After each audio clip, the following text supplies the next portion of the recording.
xuntas e fixeron unha comunidade aos pés do Santo Padre. E botan a todos os anos pola televisión, como a vida mesma, unhas imaxes maravillosas. Con tantas persoas, produces unha sensación conmovedora de paz. A paz é o sentido da vida, e a vida é o sentido para o humanitarismo.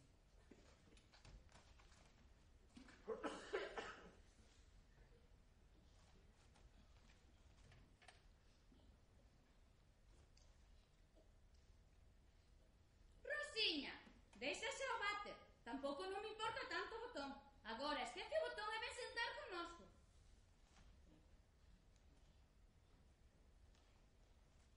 Foiche ben acertado pola túa parte, Modesta, que te fixeses co abrigo de pele e co televisor.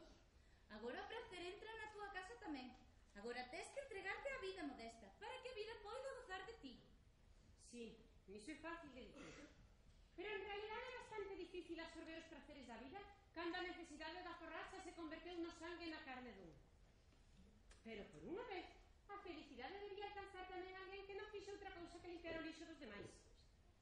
O abrigo estaba no contenedor, pero non porque ninguén o tirara así como así. Para iso vale demasiado. E sabes o sucio que estaba o abrigo ao principio?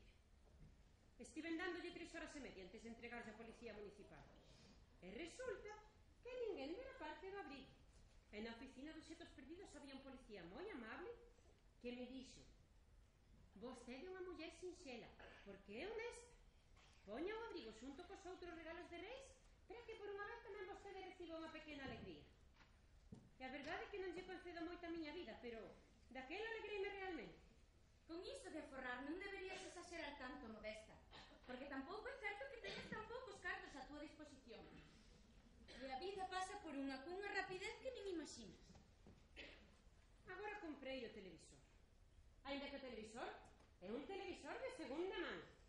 É o único co que trenín tanta faena na miña vida toda. O resto conseguino privándome, aforrando. Tamén o meu neno, Antón. Cando unha sabe aforrar, é fácil organizar a vida. En vez de un filtro de café, por exemplo, pódese coller papel higiénico. En vez de papel higiénico, papel de periódico, que se atopan todos os contenedores de papel. Eu, pola miña banda, eu aforro o café en xeral, porque a mí o café, por sorte, non me senta nada ben. Pero Antón non come o seu bocadillo de panceta se non o pode baixar con café negro, como di ele. Como se o bocadillo de panceta fose excremento humano e o seu ventre o retrete. Pois eu non creo que estea nada ben, Modesta, a túa teima de aforrar. O seu afán é demasiado grande e demasiado exagerado. E o noso señor, pois non quere que lle vaya mal as persoas, non? Iso é moi fácil de dicir, Rosiña. Ti es nova e non tes compromisos verdadeiros. Ti sempre podes viaxar polo mundo cando tes un momento de vagar na túa vida. Ti este ano xa foches a San Andrés de Teixido e o Corpiño mesmo 2 veces. Ti non tes que cargar coa responsabilidade dun fillo renegado. Pero Antón é un home ben virido. Certo, é un home feito. As mulleres todas, dende logo, miran para o Antón. Rosiña, eso non se pode. Pero él nega todo o que é fermoso na vida, o que con razón ten un sentido. Mira que sempre lle dicía eu: Antón, aí arriba querería colgar as fotos dos meus netiños. Pero ese favor non mo fai. Ese non me dá ningún neto. E iso que xa hai un tempo, eu reservaba 5 sitios para as fotos dos netos. Se ven agora de momento xa teño quitado 3, para que o Antón non se asuste tanto. E iso que sería ben fácil para ter relacións nestes tempos, porque hoxe en día as persoas teñen relacións continuamente. E o Antón admite francamente que podería ter relacións en calquer momento, pero non ten relacións a propósito, porque unha relación se pode iniciar un embarazo e algo así pode resultar en suma, a fin de contas, nun neto. Anta, Modesta, pero se é tan alto e guapo, Antón xa dará con el adecuada. Esa é a miña única esperanza. Mentres teña eu que vivir, que o noso señor colla o Antón da man. Viaxa moito o Antón, porque é representante. E daquela, claro, podería pasar algo algún día, non? Pero despois sempre me escribes as postais horribles onde por unha parte será unha paisaxe bonita e E pola outra xa el me escribe que unha vez máis tuve a oportunidade de ter relacións e precisamente esas relacións non as realizou. Pero Modesta, cando chegue a muller axeitada, xa verás como sen máis pillará o Antón dándolle un biquiño. E despois as relacións veñen de seu.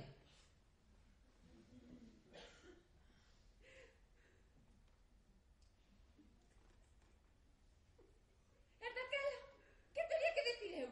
Mira o meu destino, Modesta. O teu Antón polo menos sempre sentía che enviesas postais co asunto ese das relacións. Pero eu... A miña filla xa migrou hai máis de 9 anos a Australia. Non sen antes deixarse de estripar como un polo os ovarios ou que sei eu. En fin, todo o que é necesario para os netos. En 9 anos, nin unha soa postal. Cheguei ben. Vaime maravillosamente ben. Iso foi o que me escribiu hai 8 anos e medio. Agora só me queda a Lidia. Pero o Antón non ten por que mandarme sempre esas postais horribles. Con iso de que quere suprimir as relacións para sempre. E de que vai cortar o conduto espermático. Ana Dolores, a miña filla. Agora xa é outra vella máis. Case ten 40. Pero tamén ela tivo uns aires extravagantes, case un pouquichiño como o Antón. E cantas veces facía como se non tivese ningunha educación. Ás veces, esnaquizaba os cristais da xanela coa cara e despois por riba comía os anacos como se nada. E como os cachaba de risa cando daquela cortaba as meixelas e os peitos. E cando eu lle dicía: moi ben, a niña, agora tes a pinta dunha porca trinchada, xa verás como os homes torearán por ti. Pois entón sempre quedaba calada, metía o polgar na boca e pasaba máis de 30 horas dormindo. Pois sí, así é a condición humana. Toda a tua vida intentas levar un rumbo decente e despois son os fillos da tua propia carne os que se afastan da vida da humanidade. En fin, que a Ana Dolores atope felicidade alá en Australia. Se fai falta sen ovarios ou que sei eu. O Antón sábeche tan pouco do mundo.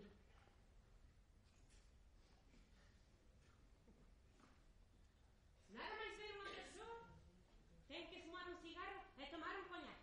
Se non teñe cancro de ollo, como se é. Porque o Antón sinto horror ante todas as persoas. Por iso se fixo representante, porque se ten que quedar con moita xente. E daquela sempre ten un pretexto cando volve borracho todos os días. Modesta, pois así xa te naceron moitos santos, entre as persoas que na súa mocidade tiveron que ocultar o seu rostro ante o mundo. Sí, pero o Antón xa vai cumprir 40 anos, Rosiña. Que mocidade. Xa, pero calquera día unha persoa pois pode recibir unha chamada interior e de repente desabrocharse o botón da misericordia. Fai falta co Antón. Se lle desabrocha algo máis que un pequeno botón. Haría falta que saltase polos aires toda unha fábrica de botóns. Se o Antón nin sequera pode aturar a súa propia persoa nel mesmo. Cando lava a cara no lavabo, eu antes sempre lle teño que tapar o espello cunha toalla. Cando se fei, ás veces corta a metade da cara, por non querer utilizar o espello, porque os espellos son uns porcos noxentos, como di el. Ou na rúa, cando os escaparates reflicten e o Antón ve o Antón, daquela enseguida se pon a golxar, non sei que trae unha chea. Cousas así, teño que escoitalas todos os días. Con cada palabra e con cada borracheira, a curta de vida. Pero sonche justamente persoas así, pois as que a miúdo son descubertas por un Jesucristo ou por unha Virgen María llena eres de gracia, el Señor es contigo. Calquera día o santo pois pode sair disparado do corazón enfermo de soidades. Modesta, calquera día do Antón borracho pode sair o Antón do bo corazón. Ese sería a miña maior esperanza. Que no interior do Antón se puidese impoñer un grande cambio vital. Pero que podes agardar dunha persoa que todos os días, durante todo o día, se afasta de todo aquilo que fai a vida digna de ser vivida? E cando lle dis unhas poucas palabras de boa fe, o único que fai é soltar unha gargallada e tomar o que rolo de elas, ou un copazo de coñac. A maioría da xente simplemente non comprende a vida. Cando a vida se dirixe ás persoas e lles encomenda unha boa misión, o que fan as persoas é menear a cabeza e comportarse como os romanos. Non entender, non entender. Hai que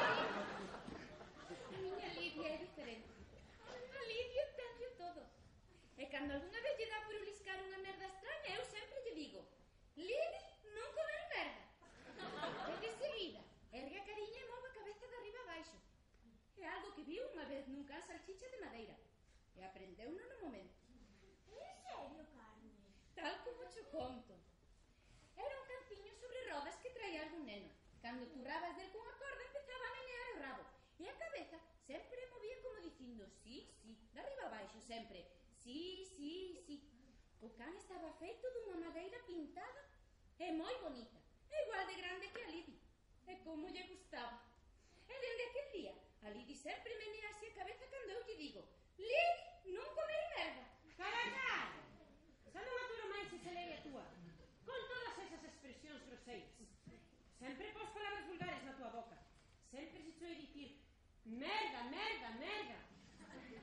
E tamén se pode dicir caca ou excremento. E non sempre cagar, cagar, cagar. Modesta, ti sempre tens que reprendelo todo. Sempre criticas todo. Toda a vida aldraxas a todo mundo e despois sorpréndeche ver que o Antón non quere ter relacións. Pero entón non paga a pena vivir a vida. Sempre de todo cunha mira, sempre hai un excremento fedorento. Se das poucas cousas agradables que hai na vida, e nada máis tocas unha desas cousas, xa volves ter a mancha de merda e sempre te lo tes para matar o as. Colle na ropa. Pois eu non lle teño medo ás palabras inferiores e tampouco non lle teño medo aos excrementos, porque o que máis ten cando non sabe o que é? É brando a carne cando está fresco.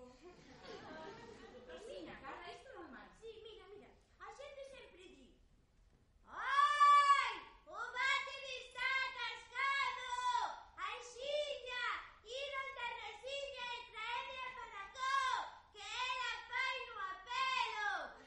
Porque a xente sabe que a Rosiña non usa guantes de goma cando mete a man no retrete. E venche xente das mellores casas a xunto a mí cando ten lugar o atascamento.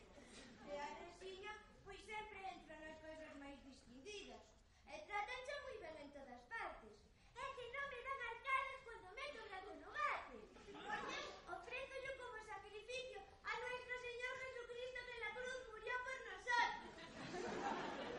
Pero a xente distinguida das boas casas, pois sempre me preguntan se non quero usar guantes de goma.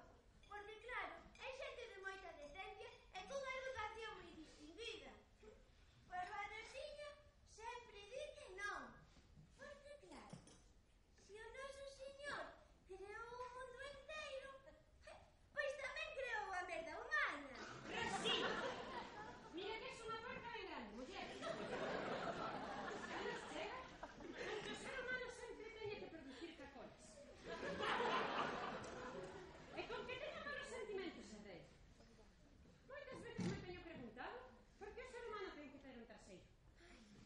Non é nada atractivo ter un traseiro así.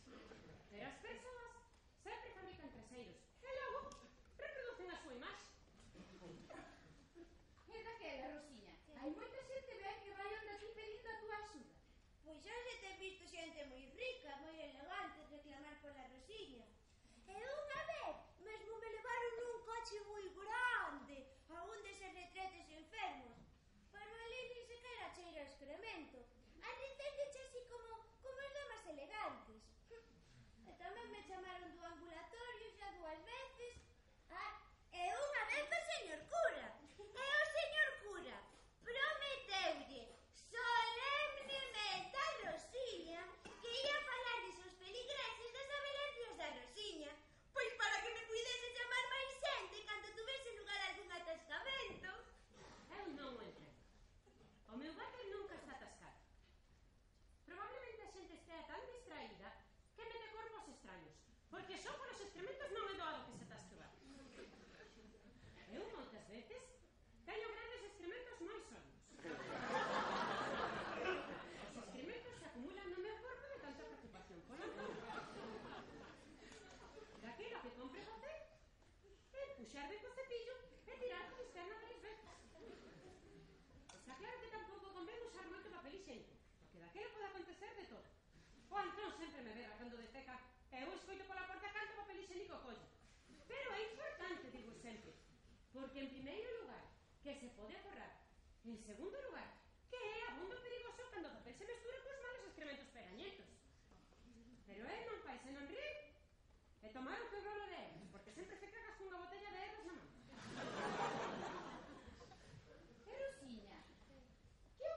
xente ben no váter, o que despois tapona tan horriblemente o váter. Pois mira, unha vez era un bote de marmelada con vermes vermellos para os peixes do acuario. E outra vez un polo enteiro, que seguramente xa cheiraba mal antes de acabar na taza. E tamén unhas revistas de xente en pelotas, e uns tampóns... Ai, por Dios! Modesta, que non o tes que tomar todo tan en serio, muller. Non tómalo todo tan en serio na vida. A vida é ser sincera e amósalle a xente de que está feita. Pois unha vez que metes a man no retrete, pois xa se acabaron todas as aprensións. Despois eche unha sensación así como darlle a man a alguén. Cando son os carallóns da Lili, a mí non me arrepía para nada, porque daquela sei o que comer. Pero a xente en xeral, a xente mete calquera cousa na boca con esa alimentación excesiva de hoxe en día, onde tamén a xente mala pode comprar de todo. Eu non sería capaz de facer iso. Eu non sería capaz. De ninguna maneira. A mí xa me darían arcadas. Se xa me dan arcadas ao lavar os dentes, e cando o Antón e as arcadas que me dan ao lavar os dentes, fai como se tamén a él lle desen arcadas. E fai ese ruido humano que se ten que escoitar cando alguén lle dan arcadas. E segue a propósito con ese teatro das arcadas ata que vomita realmente o seu bocadillo de panceta. E despois dio máis paco con toda a calma do mundo. Ves, mamá, é como cho conto, non aturo a panceta. Meña Modesta, que ti teñes que vivir sempre nun estado de tanta exageración. O Antón, en realidade, é un home ben feito, o que só lle falta a muller axeitada. Si, muller, si. Se eu fose hoxe en día unha rapaza nova, visto que hoxe en día vai todo con tanta facilidade nos asuntos do amor. Eu non sei, Carmen. Ti sempre andas a falar do sexo e da merda.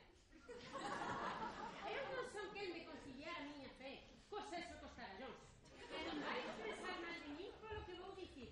Pero a verdade é que a nosa Carmen sempre foi unha muller moi alegre.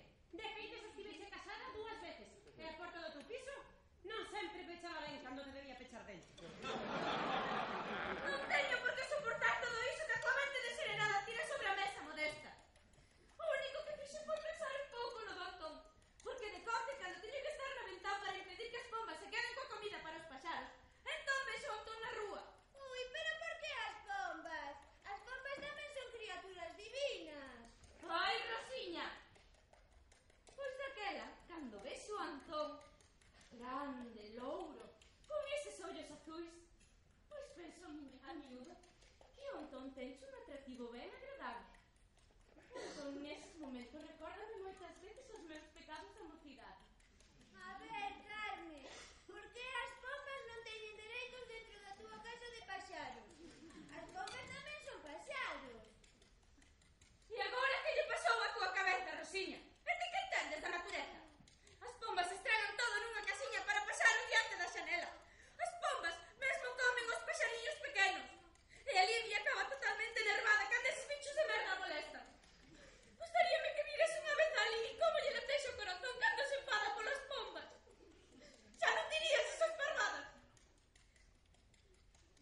Eu estou a favor de que se trate ben a todas as criaturas deste mundo. Son a primeira en escandalizarme cando na tele botan todo ese horror do mundo. Mira como morren alá no Irak. E o certo é que tiña moito sentido o rei cando dixo no seu discurso de Noiteboa que quere reivindicar a paz e o perdón. O perdón é o primeiro no mundo, digo eu sempre. Tamén o Antón, eu lle podo perdoar todo. Cando unha vez máis trae demasiado alcohol no seu corpo, eu dígolle: Antón, unha nai sempre perdoa. Pero sempre que perdoa, volve coller a botella e dalle. E nin sequera se volve a usar máis. Mira, é que sempre hai que manter en marcha un amor polo próximo. Cando eu podo ofrecer a miña axuda, pois a min sempre me entra unha felicidade moi grande na cámara do meu corazón. Pero cando nalgún momento, pois ninguén precisa das máis traballadoras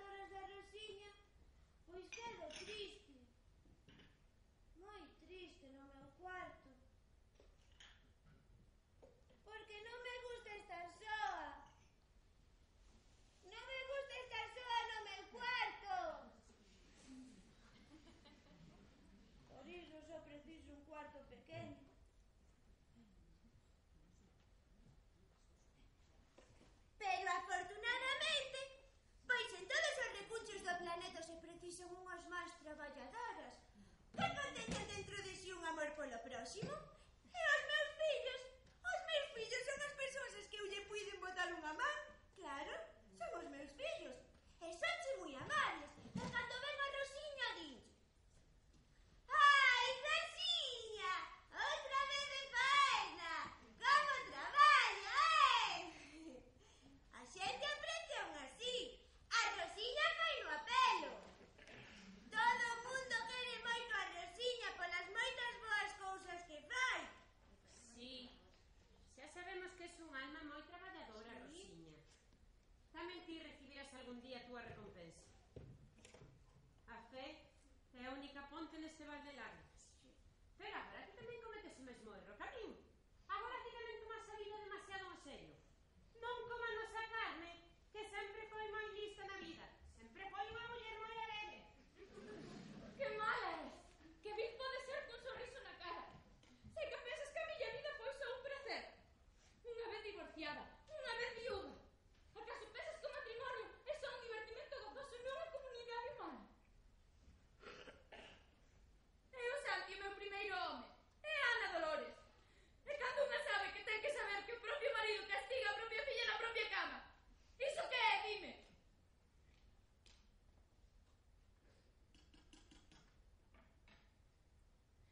Unha ten que agardar a ser espectadora do que a providencia anda construindo para as persoas.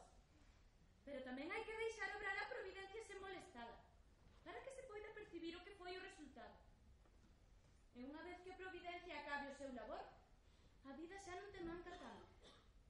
Porque dime, a que podería levar todo o escándalo se sabes que na providencia non se pode levar, non se pode meter a man? É que eu non podo agarrar a providencia polo pescozo e exixirlle agora faime feliz. Vamos, vamos para.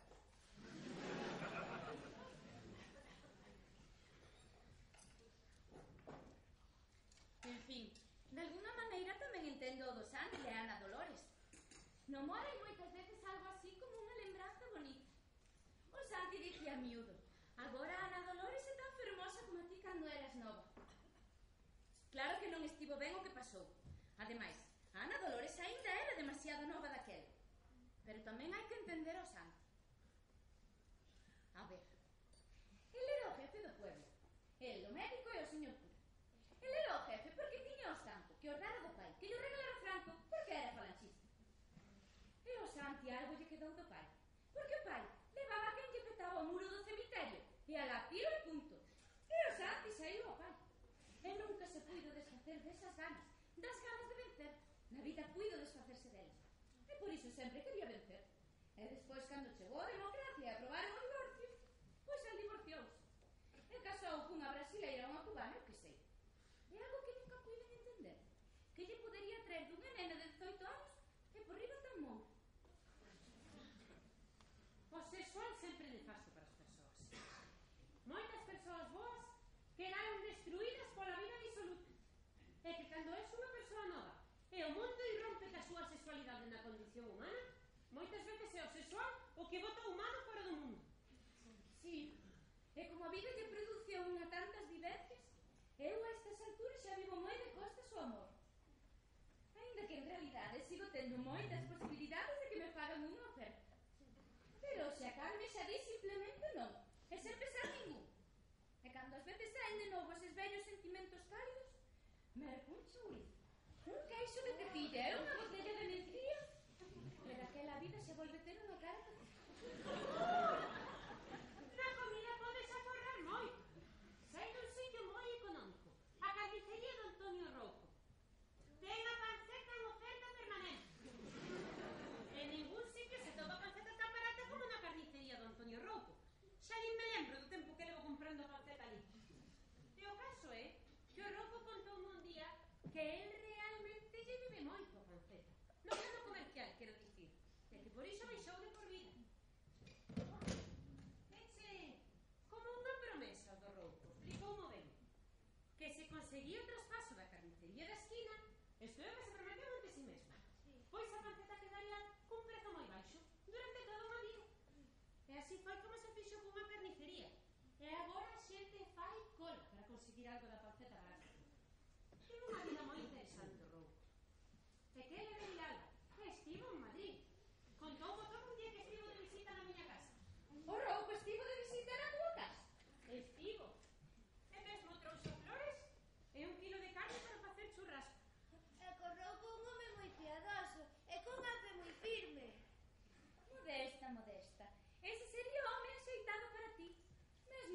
terra xa, que ali sonche todos moi túzaros. Pero el nin fuma, nin bebe alcohol. E agora xa non ven de visita. Non vemos xa. Mira, estivemos sentados aquí, falando tan entrañablemente, e todo tiña un sentido tan profundo, e daquela entrou o Antón, recén despertado da súa borracheira, e se porta, e dixo: movendo as aletas do nariz dun xeito extraño. Vedia, cocho! Dixo. Onde vai a miña botella de caña? Hostias! Dígovos que quería fundirme no chan por vergonza. Pero o rouco ficou tranquilo. Somente comentou que o Antón non tiña aspecto de poder acabar algún día benaventuranza eterna. Que xa se lle vía na cara que non era forte da bondo. E dentro, nos miolos, non ia lucir a luz eterna. Modesta, tampouco podes facer caso de todo o que che diga o rouco. Pero se a experiencia do rouco xuntada moitos anos. Porque el se entretén así, estudando os rostros de toda a súa clientela de carne. A min dixeme unha vez que era unha muller boa, pero que tiña unha vida moi infeliz. E mira que ben acertou. Mira, é que nunca se debe de abandonar as persoas. Hai que permanecer preto delas e empurrar as persoas cara a fe con cautela e con comprensión, co dixo o señor cura. E que o rouco é un home moi estrito, porque vive a soas. E tamén hai que ter en conta que o rouco hai un tempo tivo unha verdadeira visión.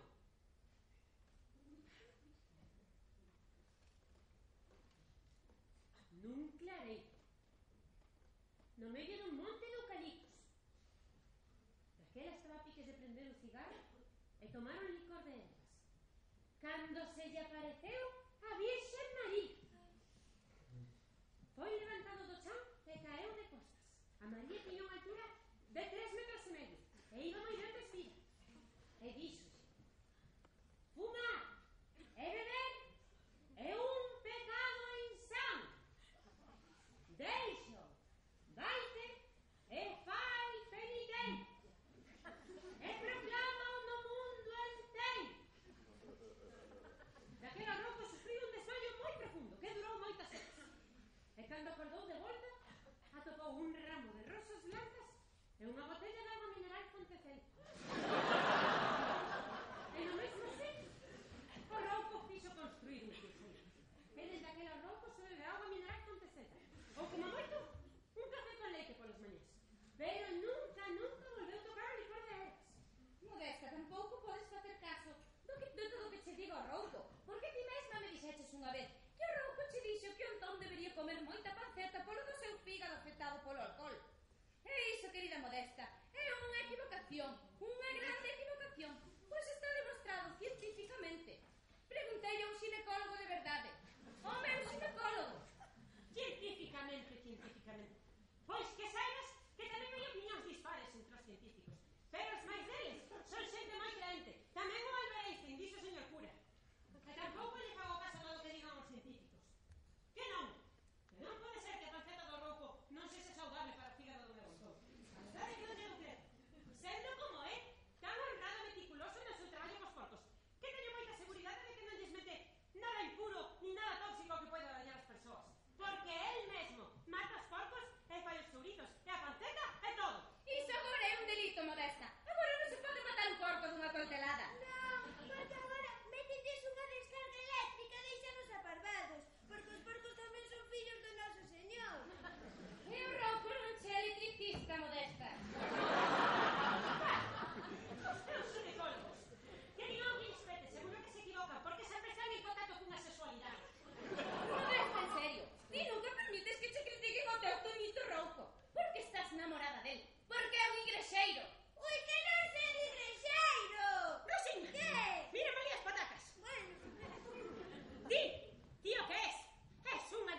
pouco cando dixen o do rouco. Seguro que a súa panceta non é tan mala. De cando en vez de Lili mesmo como un anaco dela. E iso que normalmente é moi escollida.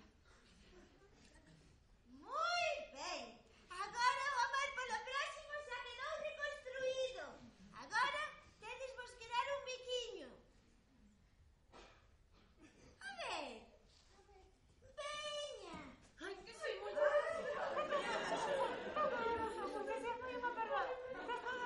Tens toda a razón, mira. Deixade que nos esquezamos de todo este lixo da vida. O mellor será que pasemos un bo tempiño entre as tres. O Antón está na taberna, a túa filla en Australia, e a Rosiña vai llevar de todos os xeitos. Esquezamos todas as preocupacións e toda a política. Iso, que razón ten Modesto. Porque unhas chouriciñas como nós non haberíamos de pasalo ben. Vou polo miño.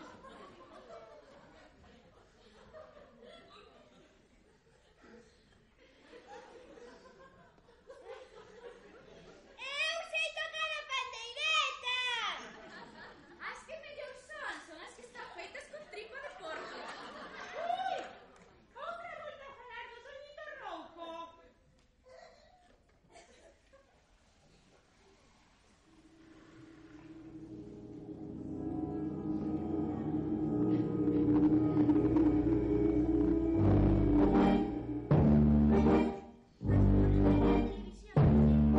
You gentleman who think you have a mission to purge us of the 7 deadly sins. Should first sort out the basic food position, then start your preaching. That's where it begins. Your lot to preach restraint and watch your waist as well. Should run for once away the world is one. However chooses, or whatever lies that you tell. Food is the first thing. Morals follow on. So first make sure that those who are now starving get proper helpings.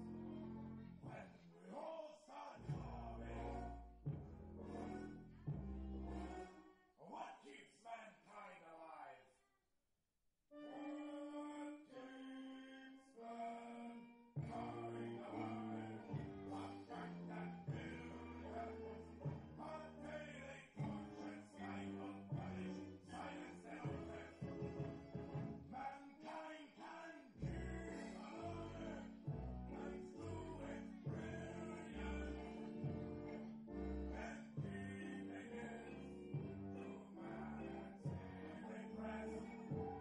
But for once, you must try not to shriek of that.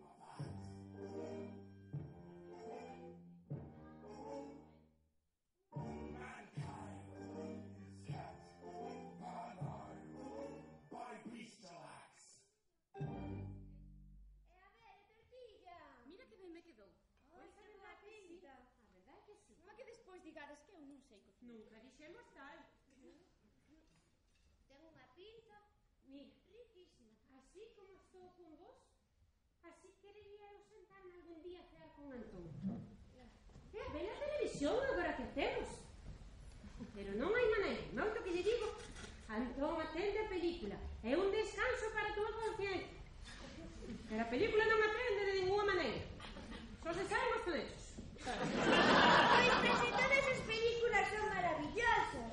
O as montañas, e fumar, e as persoas que se pousan bicos unhas nas bocas das outras. E tenenche fillos de verdade. Pero claro, sempre hai unhas dificultades moi difíciles. Pero bueno, sempre acaban transportadas longe deste mundo por persoas moi boas. Un bo filme o que fai é amosar a vida como podería ser se a xente se tratase con bondade. A boa xente a que hai que sacar nos filmes para que as persoas se fagan mellores. Sobre todo a xente nova pronto os vellos. Nada diso. O que fai falta nunha boa película é moita troula para que a vida poida ter un relaxamento. Sí, a vida cotiá precisa dunha pequena diversión. Pero tamén me gustan as películas problemáticas, cun contido claro. Xa sabes, polo da cruz que teño que levar como un castigo. Polo do Antón. Mira, estar alegre é o pole para a alma, cando se desenvolve con respeto pola moral. El señor ama sus ovejas cuando están alegres. Dixo o señor cura outro día. Imos facer un brinde. A ver, Rosiña, collo vas. Bueno. Modesta, con gaseosa non se pode brindar. Dame la sorte. Queres empezar malo ano, Modesta? Bueno, a mí nadie me senta mal. Que che vai sentar mal? Só che vou botar 2 pingas, muller. Bueno, 2 pingas para manchar a gaseosa, non quero máis. Xa está. Mira que eres. A ver, porque este novo ano que chega sexa moito máis divertido que este que marcha. ¡Hala! ¡Chichín! Traio unha borracheira de viño que auga non bebe. O conto de que Carmen é unha persoa alegre de verdade. E de verdade tes no teu carácter o don de divertir. Tamén hai que saber levar a vida alegre, que non a leva calquera. Pero claro, a ti a filla que te quedou amputada da tua vida non se pesa tanto como a mi Antón no primeiro. Abonda de tanta preocupación polo Antón, Modesta. Mamá, non chores, polo teu fillo. Ai, Carmen, non te cuides de mí. Modesta, estamos en noite bella, ímolo pasar moi ben. Rosiña, canta ti agora unha cancionciña animada. Queres que che cante unha canción? Sí, muller, pero bonita, eh? Ai, xa sei. Mira, esta que vin outro día na tele. Mira, vai, mirade. Papi, papi, papi chulo. Papi, papi, papi, ven a mí. Papi, papi, papi chulo. Papi, papi, papi, ven a mí. ¿Te gustan? ¿Tú quieres? Erasmo a ti te va a encantar. ¿Qué? ¿Gustamos? Mira aquí. Vai, Pero se non sabe ningún que canta, pero muller. non vai a pensar mal, Carmen. É só unha canción popular, verdad, Rosiña? Das que vendemos neles pola rúa. Vamos a ver, Modesta, se ti non és tan inocente como a Rosiña. Que crees ti que significa? Me gusta el luz, te traigo el luz.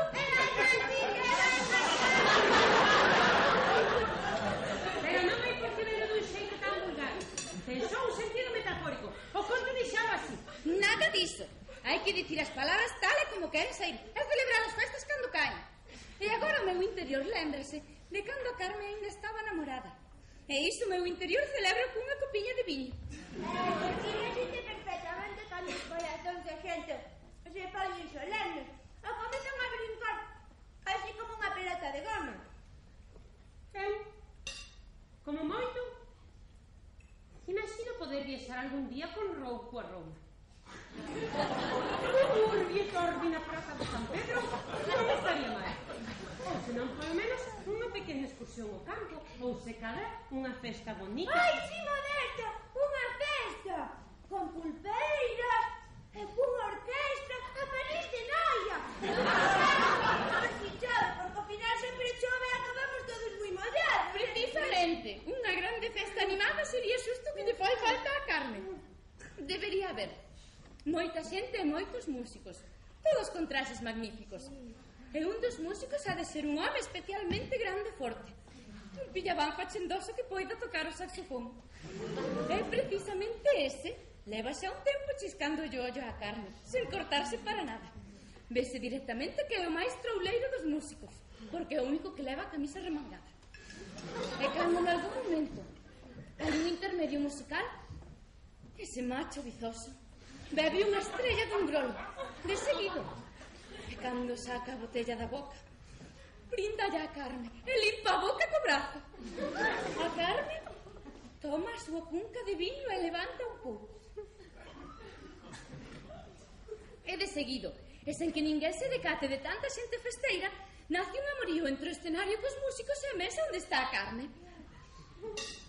E agora, poñamos por caso que hai un intermedio algo máis prolongado da música. E sobe ao escenario queda a comisión de festas, porque se vai soltar o lacón. Agora o rapaz do saxofón, digamos que se chama Fred, ten moito tempo para fixarse na Carme. Pero a Carme xa non mira tanto para el, porque ela non é desas que se presenta coa combinación diante dun home cando este lles bota un ollo. Pero a Carme nota como amor entra pola porta e toma posesión da Carme e do Freddy. E a Rosiña, pois permítelle axudar na festa. Atrás, na barra. E frega todo con moita habilidade. E de vez en cando, pois tamén lle deixan atender a algún cliente. E os ollos da xente miran as mans hábiles da Rosiña, como manexan a balleta. Pero de súpeto entra un señor así moi grande e plántase no medio da festa e dixe a xente: "O váter está atascado! Todos os litretes están atascados! E o merdo xa chega ao corpo das tazas!" Agora a xente da festa pode estar alegre, porque a alma tamén precisa dun descanso. Pero antes da festa todas as persoas boas xa foron a misa maior, porque compre dar as gracias ao Todopoderoso cando se aproximan a diversión e a felicidade. A fronte do rouco aínda está mollada de auga bendita cando chega a festa con Modesta do coche, porque é a sesión vermú. Eu non sei por que queren eliminar a sesión vermú, cando toda a vida foi así. A sesión vermú debía estar obligada por lei. En fin, en todos os lados a rouco poñenlles bebidas alcohólicas debaixo do nariz, e tamén os cigarros tan daninos. Pero o rouco dilles: pensade o ben, idevos, e proclamade isto no mundo enteiro. E Modesta mira con cara feliz. Mentres, o Freddy tocou o saxofón con tanto fan e agora merece un descanso. E agora fai unha cena aos demais músicos, dándolles a entender que teñen que adaptar a súa música a unha música sen saxofón, porque agora xa mellor xa non ten tempo de tocar. E a xente come moito, e bebe viño, e cervexa saborosa, e come pulpo, e churrasco. Pero daquela entranlles a todos unhas ganas. Pero unhas ganas tremendas, porque os alimentos queren sair do corpo humano cando os elementos nutritivos pois xa están digeridos. Pero que se lle vai facer?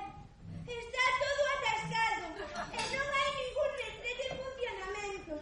E ademais aumenta o nerviosismo, porque un dos retretes xa desbordou e a xente berra moito e bracea: "Ai, onde vai a Rosiña? Ide por a Rosiña, que a Rosiña fai no apelo!" Claro, porque aí hai que inventar un retrete atascado pois que se resista as mans da Rosiña. E agora a Modesta, pois xa está moi animada. E mesmo toma un pouquiño de viño. E o rouco mira moi pillabán. E o Freddy pon un sorriso aínda máis pillabán. E mesmo agora xa está algo incómodo, porque cobrou valor e sentou á beira da Carme. A Carme mirou desguello e ve como o pobriño do Freddy se puxo todo colorado ata as raíces do seu pelo louro. E a Lidi, que está debaixo da mesa onde está a Carme, ladra moi alto, porque está atormentada polos ciúmes. Pero Freddy mete a cabeza debaixo da mesa e acariña a Lidi con tanto xeito que a Lidi acaba enseguida medio parvada. Ui, pois agora xa teñen descoberto a Rosiña entre a multitude e a xente berra moito. Viva! Viva! Berra toda a xente, levando nos ombros a Rosiña cara ao retrete. Ali xa está guardando o señor cura, un sorriso moi pillabán. Ten un par de guantes de goma, cor rosa e sen usar. Xogo con eles así, diante do nariz da Rosiña.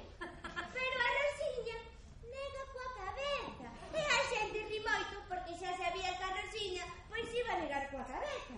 E daquela a xente pois comeza a abrirlle paso, porque a Rosiña quere empezar a caer. E entonces grita a chaqueta verde e arremanga a blusa de cor rosa. Sí, cala un poquinho, muller. Está a comer unha ración de callos a que lle convidou o rouco. O rouco foi o mostrador, puliu os callos e dixo que non eran callos traballos de verdade, que non tiñan comparación cos que ten na súa tenda, pero que é máis que nada, e que as persoas non deben ser mixeriqueiras. A Modesta gustalle, porque está de moi bo humor, e o Rouco ten unha cara moi humana. Mesmo di que poderíamos botar un baile cando toquen unha peza lenta. Por exemplo, un paso doble que é moi bonito. Suspiros de España. Que Freddy? Este sí que sabe bailar. Pégase contra a Carme e dá voltas con ela por todo o campo da festa. Un auténtico músico sabe diso. E como miran as outras rapazas? Esas que son rapaciños tísicos. E logo non para de dicirlle a Carme. Esas cousas oído que fan que a Carme se poña colorada directamente. Unha vez mesmo a beliscou por riba das cachas. Pero a Lidia está o pasando moi mal neste momento, porque a Carme tivo que encadear lonxe onde están os coches aparcados polo ruído. E foi moi valente. Nin ladrou, só xemeu. A Rosiña está plenamente metida no traballo, pero non atopa nada. É que está moi abaixo todo aquilo que os preocupa tanto. E ademais, tamén vales experimentos máis sólidos foi botar a xente, non? E comezan a salir a luz un tras outro. Tanto daquela, nota algo así máis sólido que as peces. É algo redondo e duro e por si recollelo. É que é o que ten a Rosiña na man. Unha lata de conservas e ainda por riba sin abrir. E a xente aplaude moito e moito cando a Rosiña lle amosa a lata e non bate no atasco de peixe con moitísimos trombos. E o señor cura di que agora a lata de conservas é para a Rosiña e tira unha de latas. E saque, quita as pesas e abre a lata con moita habilidade, Ai, e mira tío que hai dentro. Fabada, e que bencheira. E o señor cura di que é fabada asturiana, saborosísima. E tira a Rosiña un baliño de pan e un gato. Está ben, Rosiña, cala un pouco. Sí, a Lidia pode que este pasando moi mal neste momento, pero é que ainda non sabe que dentro de pouco vai ser moi feliz. Pois o Freddy belisca ainda máis a Carme por riba das cachas e o seu pantalón xa se hinchou moito. Tamén lle dixo que tiña unha granxa moi grande con moitos criados e un matadoiro propio. Ali a Lidia ha de ter moito sitio para pasear. É que a Carme é a muller ideal. Tamén o dixo Freddy para ser unha xefa moi espelida. Agora a Carme xa se decata perfectamente de que a providencia lle trae o que a Carme lle corresponde. De feito, o Freddy di que lle gustaría buscar fora un recunchiño tranquilo xunto coa Carme. Pero a Carme levanta o seu dedo de índice e rosma un pouquiño. É que ela é un partido serio, di ela. E non é que non entenda o Freddy, pero hai que manter algo de orde. E o Frederiquiño sabe valorar esa actitude. Ti és a muller da miña vida, di. E a verdade é que ten razón. Eu dígolle, cando leva razón, leva razón. E de seguida, hinchase aínda máis, abaixo, no pantalón de Freddy. Vai a Rosiña agora, colle medio bolillo de pan. Alto, iso ainda non toca. Por qué? Non é que por fin os músicos tocan unha peza lenta. Sí, por fin a banda toca Suspiros de España. E o Rouco pousa man en riba da man de Modesta e pregúntalle se digna bailar con el. Tamén se apresura a engadir que a él non é un bo bailador, porque é un home que teme a Deus e que conseguiu facerse cunha carnicería propia e dende logo non ten tempo de dedicarse ao baile. Agora mesmo bota unha pequena risiña de que cando se quere conseguir algo decente compre quitar o baile dos pés e a carne da boca. E que ben o comprende Modesta. Coñece perfectamente a vida de escasos medios e o corazón faise llebrando. E daquela xa está rematando o paso dobles. E o Rouco fala de baixiña Modesta ao oído que ten que ir ao servicio, porque se lle acaban de soltar os tirantes por atrás e que o ten que amañar. A mellor se cadra tamén pode defecar. Sí, e o Rouco, un solteiro ten unha vida difícil abondo, o cal demostra moi ben a confianza que lle ten a Modesta, que xa lle fala de cousas moi íntimas. Pois bueno, que veño o señor Antonio Rouco. Ademais, un dos recreos se quedou liberado pola Rosiña. E acabada, pois, xa lle volveu dar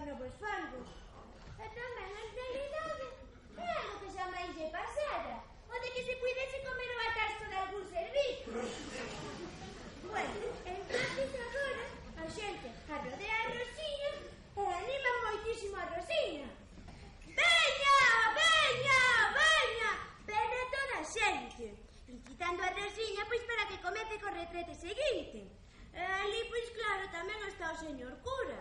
E a xente alegre, pois berra por. A Rosiña fai no apelo! A Rosiña fai no apelo! A Rosiña fai no apelo! E nun, tres, a Rosiña xa ten a man metida na casa. E con que xeito, Pero e anxo, nota algo así, duro, como un bote de cristal. Entonces, mete máis abaixo e consigue collelo. E no váter o atasco desfaise con tal estrando. Ai, que é un auténtico gozo. E que é o que ten a Rosiña na man? Unha botella de albariño, leída por riba sen abrir. E que me encarga coa pagada. Moitas gracias, reverendo padre.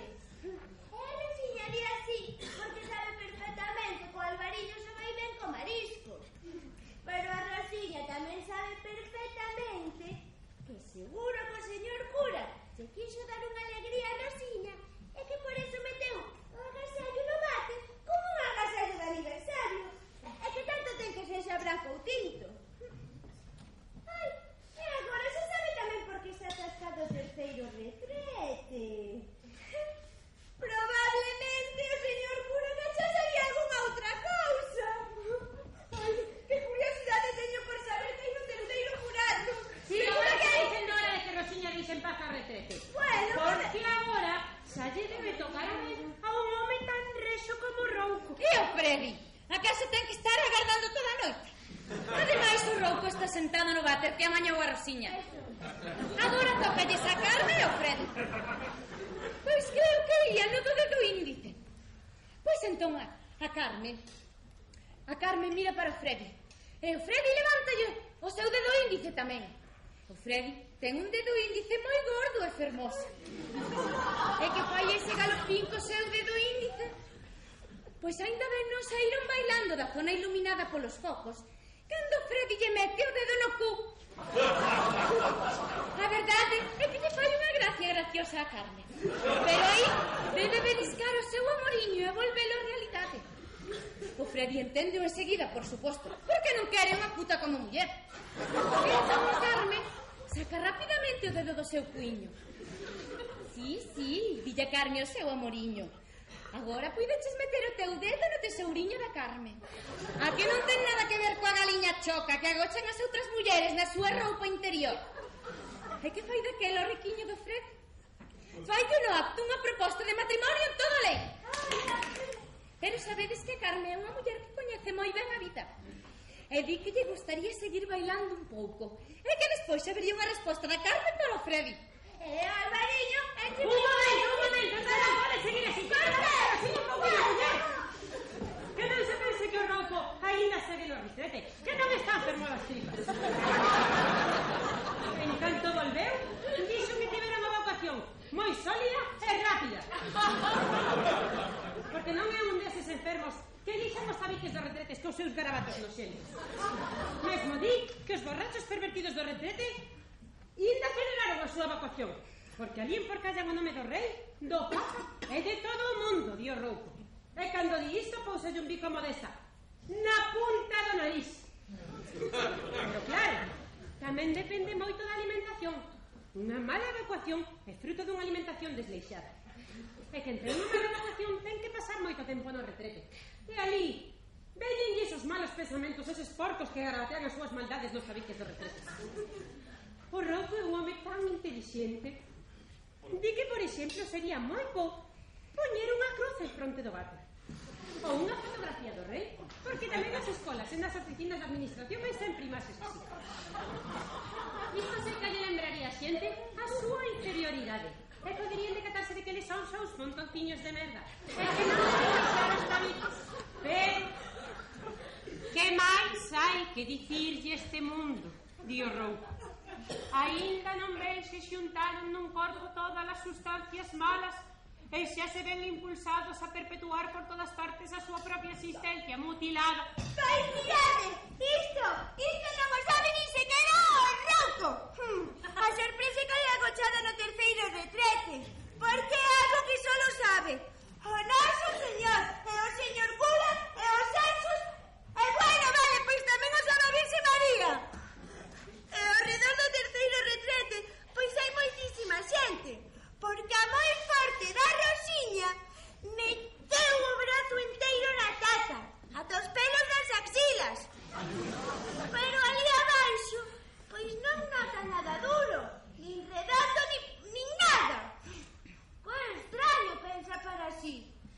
Será que o retrete está realmente atascado polas feces? Pero daquela o señor cura volve poñer un deses sorrisos e dille a Rosiña que siga remexendo. Entonces, volve palpar na mesa. Nota algo. E mira ti que é. Un pequeno bultiño envolto nunha bolsa de plástico. Pois para que o papel de regalo non se estrague entre tanta merda.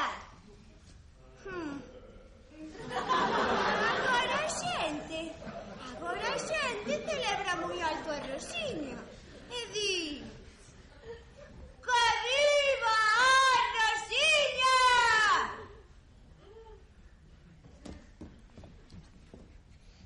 Que viva a Rosiña!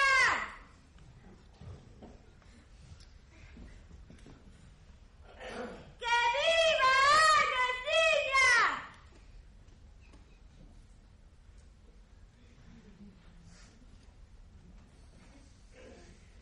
O señor cura di co bultiño, pois que é un pequeno recoñecemento polo afán traballador da Rosiña. E daquel abre o bultiño.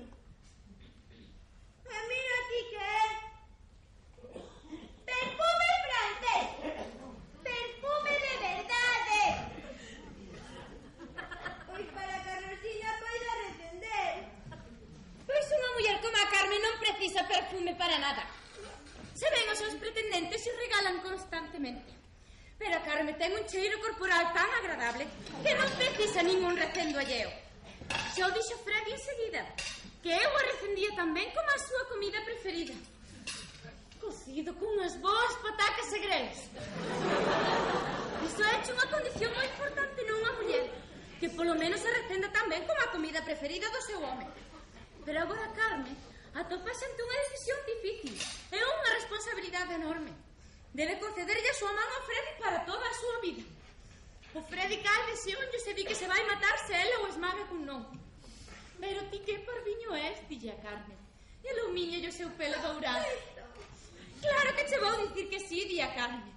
Entón o Freddy pega un brinco como se lle trabase un xabarín e bota un berro de xúbilo e un aturuxo que dá gusto. Acerta, acerta, ao final acerta. E o que berra, e plántase no escenario.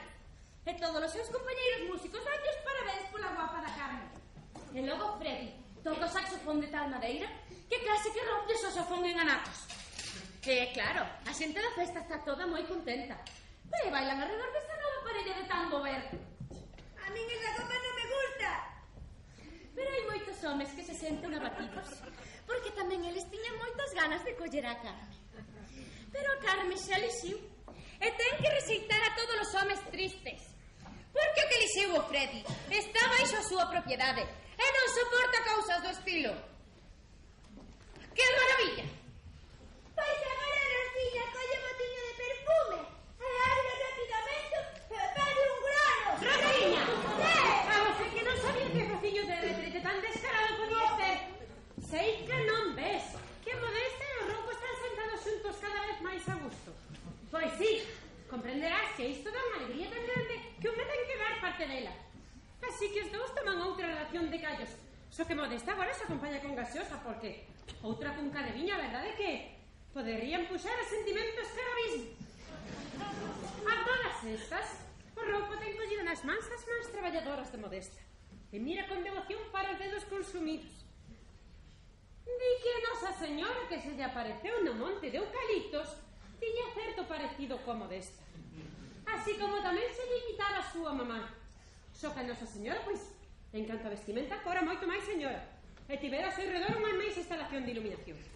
Cando Modesta o isto, sinte como se o seu interior se hubiese disparado firmemente.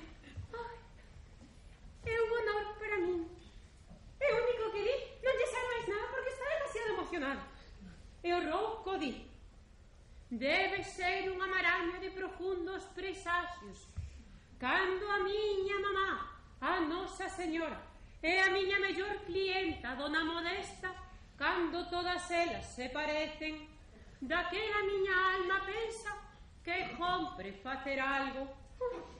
Dende logo que sí, di Modesta. Pero, que se podería facer? Tal vez un casamento sería o máis adecuado. Tamén para o meu negocio.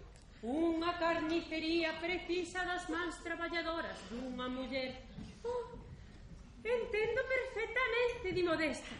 E Rouco suspira profundamente e di: daquela está cumprido. Agora entrego nas túas mans tamén a miña carnicería. Dona Modesta, Rouco! Dona Modesta, Rouco! Balbucea Modesta conmovida.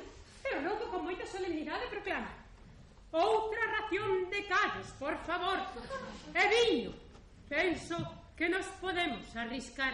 Sí, e filloas, por favor. Daquela son 20 pesos máis, pero nun día tan maravilloso como é o de hoxe, é o que convén. E con moita solemnidade o Rouco camiña cara ao mostrador e pide o que pide. Pois sí, pois tamén a Carmen leva unha sorte gigantesca no peto.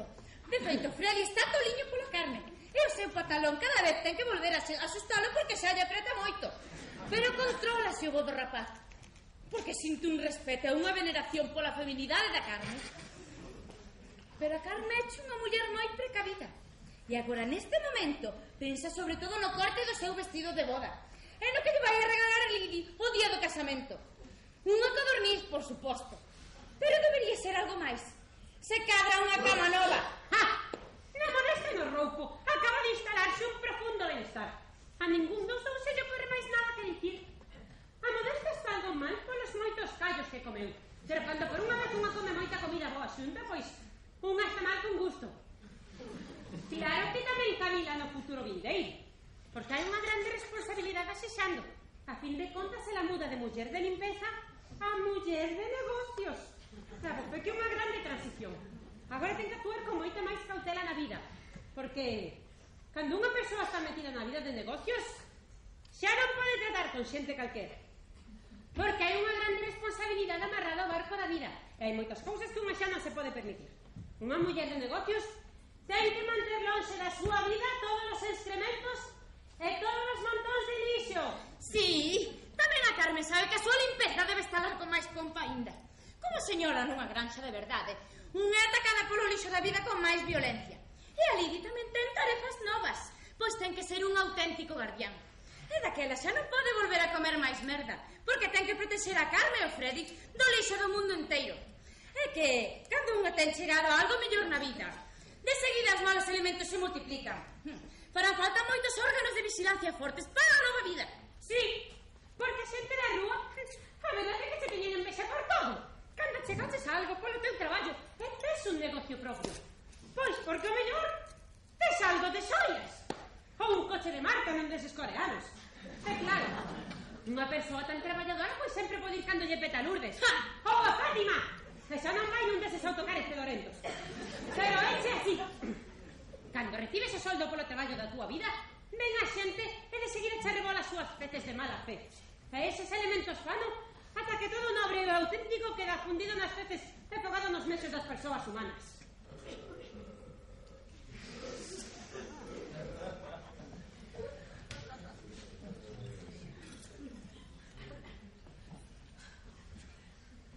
Pois agora falo eu.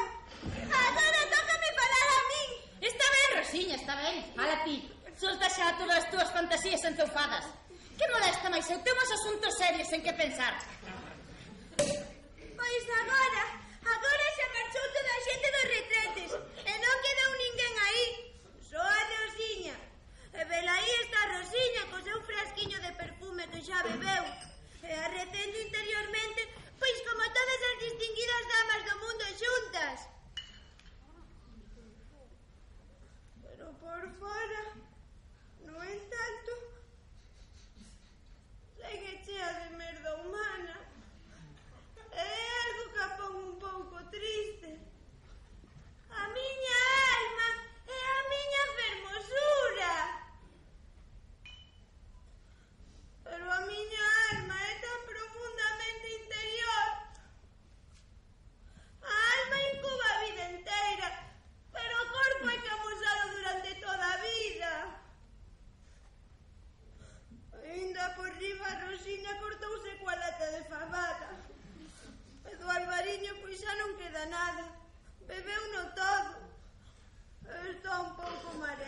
completamente mareada.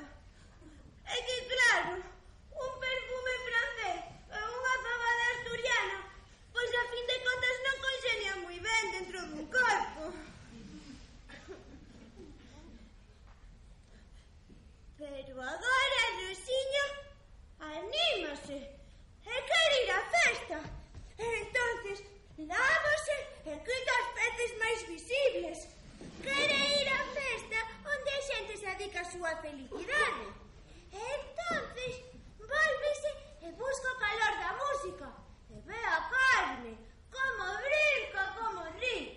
Porque o hinchado gordo louro ese lle quere meter o dedo por debaixo da roupa.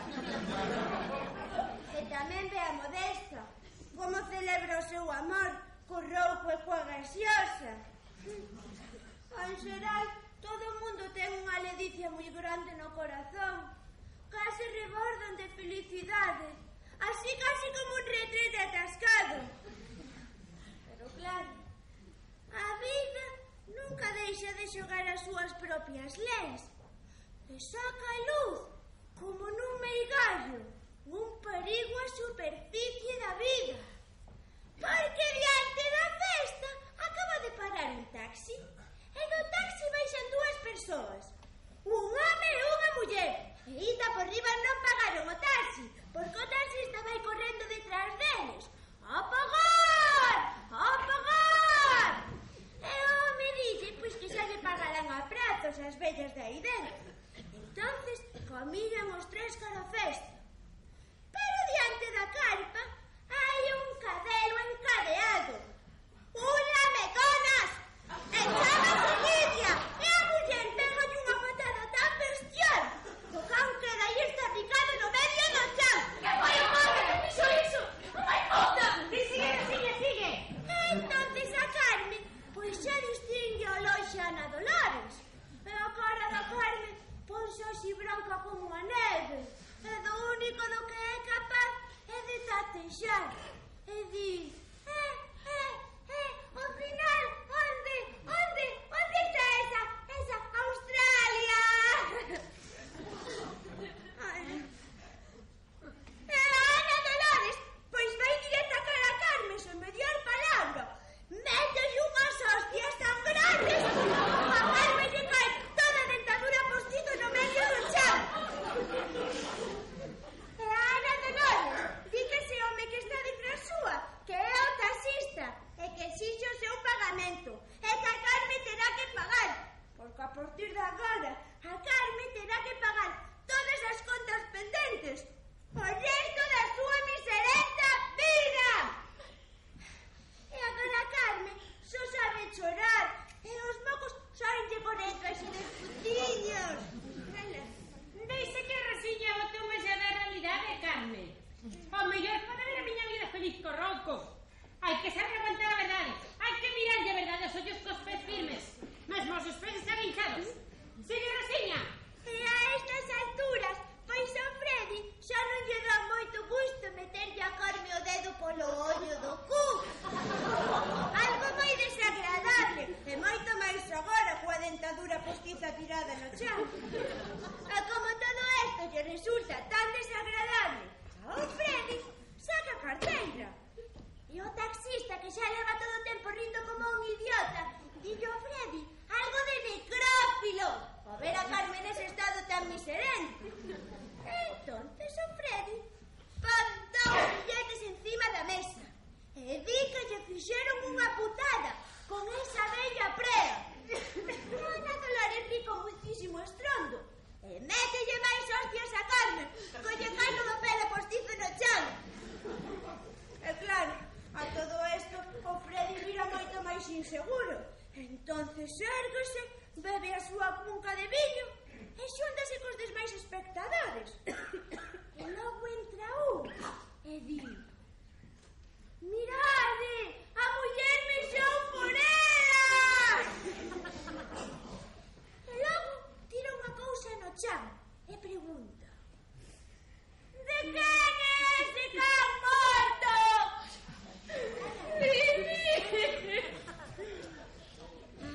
Por veces a vida toma unhas proporcións abismais neste val de lágrimas.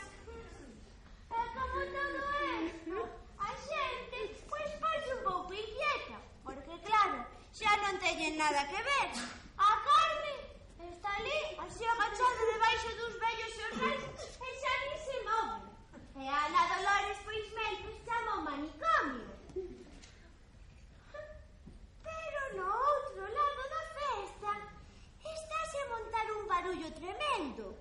Porque ali o Antón está a montar un Cristo por entre as mesas. E parece moi alto e moi hinchado. Pero está completamente borracho. E vai por aí berrando. Fora daqui! Quero ir onde miña mamá o seu carniceiro! Quero comprobar se xa fodeu a bella porca! E a cara da Modesta queda así como estasiada por un rayo. E a do Rauco como se tivese visto unha desas visións. E o Antón con moito ruido deixase caer nun banco e volve berrar. Camareiro! Un barril de cervexa! Teño que baixar as últimas hostias! Agora ti tamén vas permanecer debaixo da verdade, Modesta. A mí me consome o que lle peta. Unhas veces faiche excrementos brandos e outras sólidos. E cando a vida fai excrementos, iso é a providencia. E aí non podes facer nada, Modesta. Así que se valente e agarda que termine. Ti sigue, Rosiña.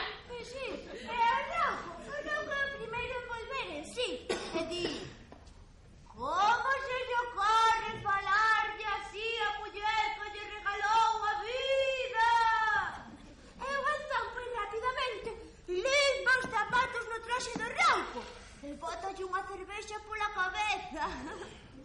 E o Rauco rapidamente quita o pano do seu traxe e loita ali coa mancha de cervexa. E dillo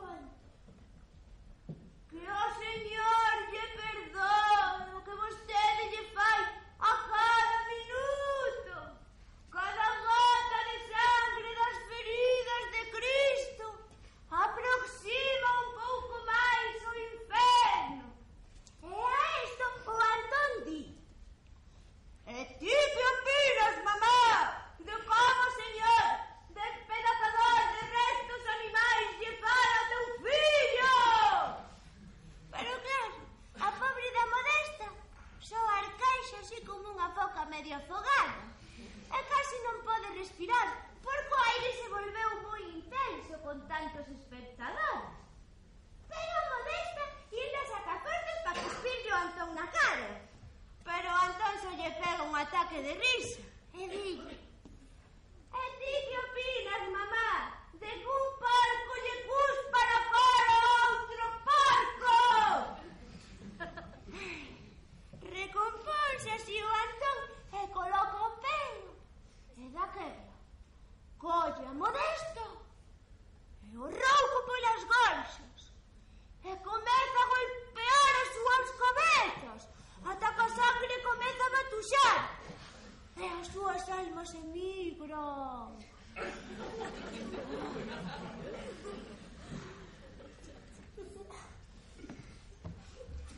E como queda Rosiña? Como a gran triunfadora, co ventre dourado e as veces no seu corpo agora transformaronse en pó de ouro. Pero a xente mentres mételle unha paliza ao Antón e ponle no liño ata que chega a policía. E a Rosiña vai voando por riba da xente e levitando chega de onde están a Modesta e o Rauco, que están sempre enterrando xuntos, e bótalles así un pouquiño de pó de ouro sobre os seus cráneos esnaquizados. E logo tamén pasa por onde o Antón, co pobriño non vai sair da cadea máis, e deixalle outro pouquiño de pó dourado. E a Carmen, pois a Carmen non quedará soa, porque vai no manicomio, que a Ana Dolores se lle deixou todo arranxado. E antes de que a niña marche para Australia, a Rosiña tamén lle bota